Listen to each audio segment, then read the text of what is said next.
Hola Pablo, ¿cómo estás? Muy bien, Gis. ¿Tú cómo estás? Muy bien, gracias a Dios.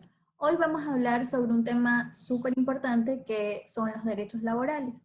¿Cómo ha cambiado esto a partir del COVID? ¿Qué cambios se han realizado en la jornada laboral? Pablo es doctor en jurisprudencia y es experto en este tema y nos va a comentar un poco más de cuáles han sido los cambios a partir del COVID. Muchas gracias, Gis. Cómo no, el Ministerio del Trabajo ha permitido las siguientes modalidades. Ha permitido la modificación de la jornada, lo que significa que los empleadores pueden cambiar los horarios de trabajo. Te pongo un ejemplo, grandes cadenas de supermercados que antes empezaban a trabajar a las 10 de la mañana y cerraban a las 8 de la noche, hoy empiezan a las 7 de la mañana y terminan a la 1, 2 de la tarde por el toque de queda hasta que sus trabajadores se desplacen a sus hogares. Una posibilidad. La segunda, la disminución de la jornada. Tú sabes, todos saben que la jornada en el Ecuador es de 8 horas al día, 40 horas semanales. El Ministerio del Trabajo ahora ha permitido que esas 40 horas semanales se reduzcan y se conviertan hasta en 30 horas semanales. Y finalmente, ha permitido lo que se llama la suspensión de la jornada, que es hacer una paralización de las actividades del negocio, de la empresa. Esta paralización entenderíamos que puede ser total o parcial en función del requerimiento de cada negocio específicamente, porque, por ejemplo, podríamos decir que hay áreas, hay empresas que tienen área de producción, área de ventas, área administrativa, y el área de producción está paralizada, el área de ventas está paralizada, pero el área administrativa puede realizar tareas a través de teletrabajo como contabilidad, etcétera, etcétera. Entonces, para llegar a la suspensión del trabajo, lo que debe el empleador analizar previamente es si es que no ha podido cambiar la jornada o si es que no ha podido disminuir la jornada. Y si es que no es una tarea susceptible de hacerse por teletrabajo. Cuando se han cumplido esas condiciones, es posible ir a la suspensión, que por supuesto tiene otras características que si le interesan a tu audiencia, pues las podemos ir comentando. ¿Cuáles son las características de la suspensión laboral? No quiere decir exactamente, o sea, de que la persona se está quedando sin trabajo o que no va a trabajar y no va a recibir el sueldo. ¿En qué consiste? Porque quizás muchos hablan del tema, pero no se da una explicación para que todos le entiendan. La suspensión significa la paralización de las actividades. Repito, cuando no es posible hacer teletrabajo. Esta paralización de las actividades, eh, sin embargo, mantiene la obligación de los empleadores de cubrir remuneraciones. De manera tal que, hipotéticamente hablando, para hacer gráficos y poner un ejemplo, una empresa decide ingresar en la modalidad de suspensión del trabajo, acude a la página web del ministerio, a lo que se llama el SUT, registra la suspensión del trabajo y sus empleados paran las actividades. Lo que efectivamente ya venía ocurriendo desde marzo cuando se dijo, cuando se entró a la etapa de confinamiento. El empleador, a su vez, tiene la posibilidad, la obligación de seguir pagando en tanto vaya a hacer posible la recuperación de esas horas. Porque ahí hay una dificultad de carácter práctico, la obligación del empleador no ha desaparecido, pero habrá muchas actividades en las que no se pueda hacer recuperación de jornadas, jornadas nocturnas, y tú, por ejemplo, enfermeras que cuidan a pacientes solamente las noches, hablamos privadamente, ¿no es cierto? Otro tipo de actividades como, por ejemplo, el servicio doméstico, en los casos en los que lo hay, pues la persona trabaja de lunes a viernes, pero luego va a ser difícil la recuperación de esas jornadas porque podrás prolongar la jornada durante el día o el fin de semana, pero son tantos días los que se han acumulado que luego va a ser difícil que lleguemos a una recuperación total.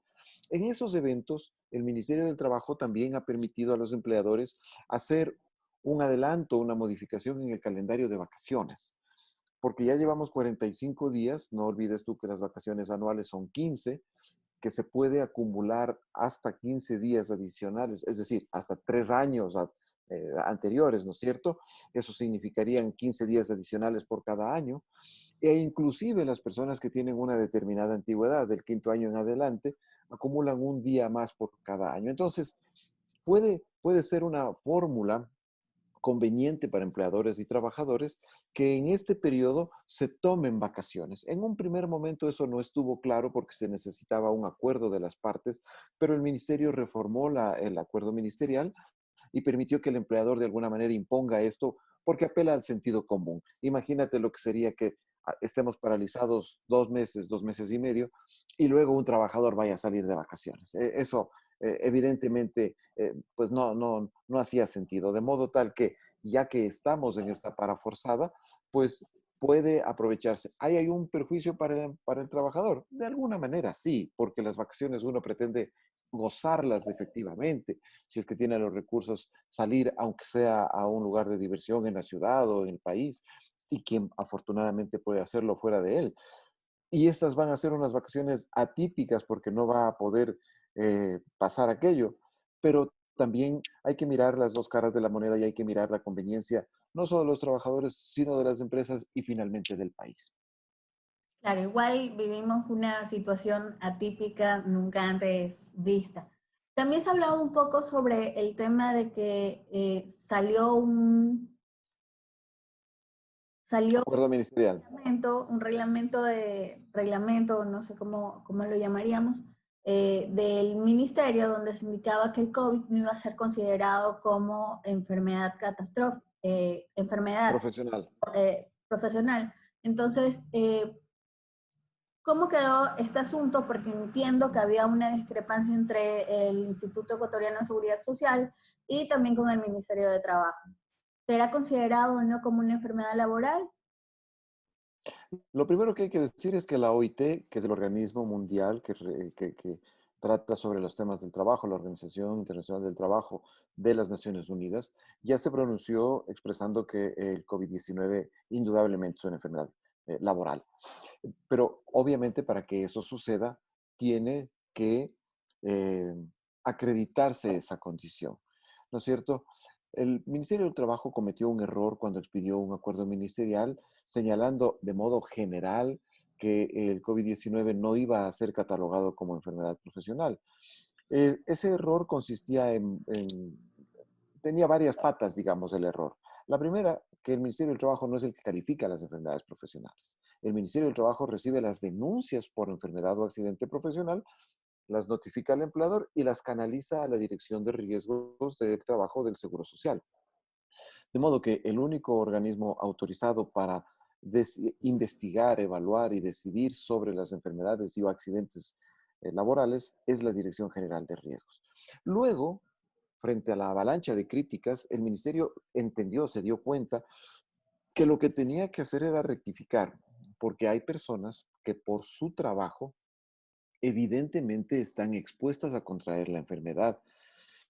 Esas personas son, por ejemplo, todo el personal sanitario, médicos, enfermeras, auxiliares, personal que trabaja en los hospitales, independientemente de que sea o no sea de la categoría de profesional, ¿no es cierto? También los tienes a los policías, a las Fuerzas Armadas que ahora están en la calle. También tienes que considerar que puede ser una enfermedad profesional para aquellas personas que hacen reparto a domicilio. Nadie sabe, ¿no es cierto?, en este momento si una de las personas que hace reparto a domicilio, pues puede contraer la enfermedad en el momento en el que desafortunadamente llegue a la vivienda de alguien que esté en confinamiento por la enfermedad, etcétera, etcétera. Es verdad que no se puede hacer una catalogación como no se hace en ningún caso, ¿no es cierto?, de modo indiscriminado, de modo general, pero para eso precisamente están todos los mecanismos que el Estado tiene para identificar si es que el contagio es o no consecuencia de la actividad laboral. No olvides tú que cuando se identifica un paciente, cuando se identifica un sospechoso, se hace la prueba, se establece un cerco epidemiológico y se pregunta a la persona todos los contactos que pudo haber tenido. Y naturalmente a través de esta investigación, el área de riesgos del trabajo puede determinar si es que fue o no producto de su desempeño laboral. De manera que es un error digo, en el que me tocó apresuradamente enmendar. Pablo, una consulta adicional. ciertos patrones no están pagando los salarios de sus empleados. ¿Qué ocurre en estos casos cuando han tenido que, por estas razones, o despedir al empleado o no pagarle absolutamente nada porque no tienen cómo hacerlo? Porque hay empresas que suelen vivir de el día a día. Por ejemplo, hay casos de muchos medios de comunicación donde han tenido que despedir a empleados o o muchos casos también donde simplemente no se les ha pagado el salario. ¿Qué puedes Verás, hacer tú como trabajador en estos casos? distingamos dos eventos que tú planteas. El primero, el de la falta de pago en la remuneración, y el segundo, que también lo abordamos, que es el de la terminación de la relación laboral. Sobre el primero, el Ministerio del Trabajo, a través de estos acuerdos que ha expedido, ha permitido que los empleadores de alguna manera difieran, mientras dura la emergencia, el pago de las remuneraciones. Eso en la práctica significa pagar el sueldo en abonos. Y se entiende que este pago en abonos obedece a un problema de liquidez de las empresas y de los empleadores, porque si tú estás con un negocio cerrado 45 o 60 días, si como bien dices tú, vives un poco del día a día o no tienes el soporte financiero como para pagar a tus proveedores y a tus trabajadores de modo completo y oportuno, pues evidentemente necesitas un cierto alivio. Hay muchos casos o se están acumulando muchos casos de empresas o empleadores que ya venían con moras previas a esto, un poco arrastradas desde la condición de octubre, desde la situación de octubre.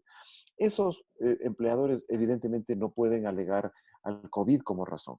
Hay una suma de factores, sí, pero en lo concreto, ¿qué se puede hacer? Yo siempre recomiendo que la negociación, el diálogo y la conversación de modo directa sea la primera forma de buscar una solución, porque siempre parto de la idea de que el empleador no está moroso porque quiere o porque es malo. Parto de la idea de que un empleador, de que una persona que hace negocio o empresa es una persona que quiere salir adelante, quiere progresar y quiere cumplir. Entonces, lo primero, conversar, hablar, establecer un modo de pago que sea suficiente y satisfactorio para que por su parte el trabajador pueda vivir, porque los trabajadores también lo hacen porque tienen un presupuesto construido sobre sus ingresos fijos y permanentes que los cubre la empresa. Entonces, ahí hay dos necesidades que conciliar de un modo racional e inteligente. Si es que ese mecanismo no fuera posible, indudablemente te queda la vía del Ministerio del Trabajo desde un punto de vista administrativo, o ya en la más grave, te queda la vía judicial para reclamar el cumplimiento de esos derechos. Hasta ahí cierro la primera parte. La segunda parte. Hay muchas noticias, se ve mucho en las redes que hay empresas que están prescindiendo de personal. Hay una confusión entre las figuras que se están utilizando para prescindir del personal. Se está utilizando mucho o se escucha que se está utilizando mucho el artículo 169, numeral 6, que habla del caso fortuito de la fuerza mayor. Cuando utilizamos este argumento legal, lo que estamos obligados a pagar es 13º, 14º y vacaciones.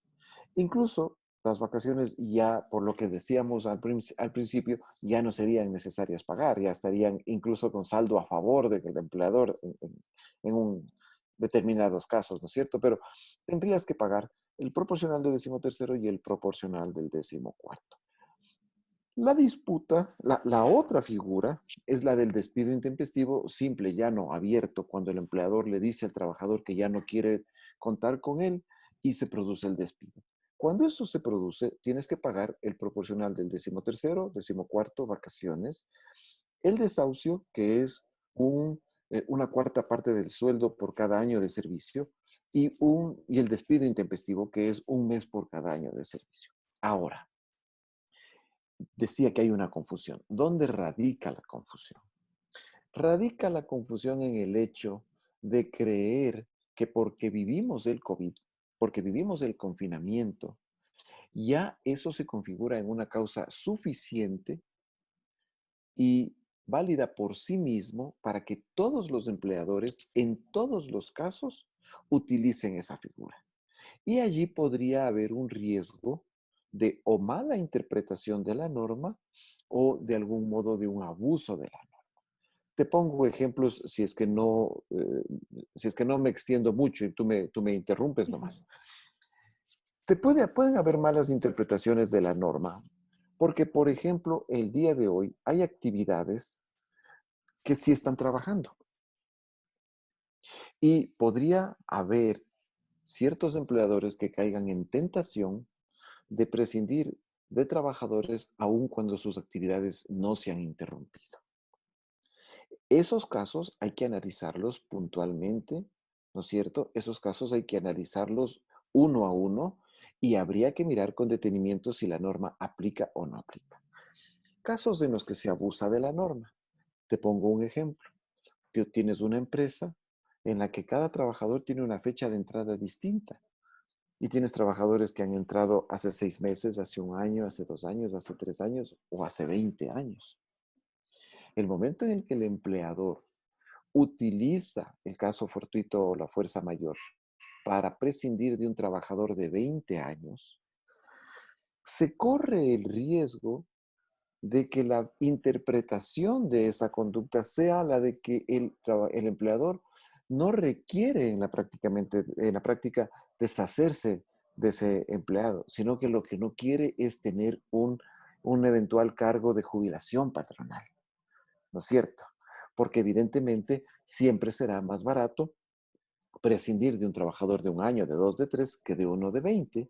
Y si tú usas una norma en la que aparentemente no estás obligado a liquidar con nada, y si tú usas una norma en la que aparentemente te permite deshacerte de una persona que está a punto de jubilarse, pues pueden haber ciertos casos en los que efectivamente sea necesaria esa desvinculación, pero puede haber también cierta suspicacia de que la norma está siendo abusivamente utilizada para liberarse de otros compromisos económicos. Entonces, ambas situaciones, si es que los trabajadores sintieran perjuicio, pueden llevarlas a los juzgados, pueden llevarlas a un juicio laboral para que sea un juez el que decida y el que resuelva si es que lo que el empleador hizo fue o no fue lo correcto.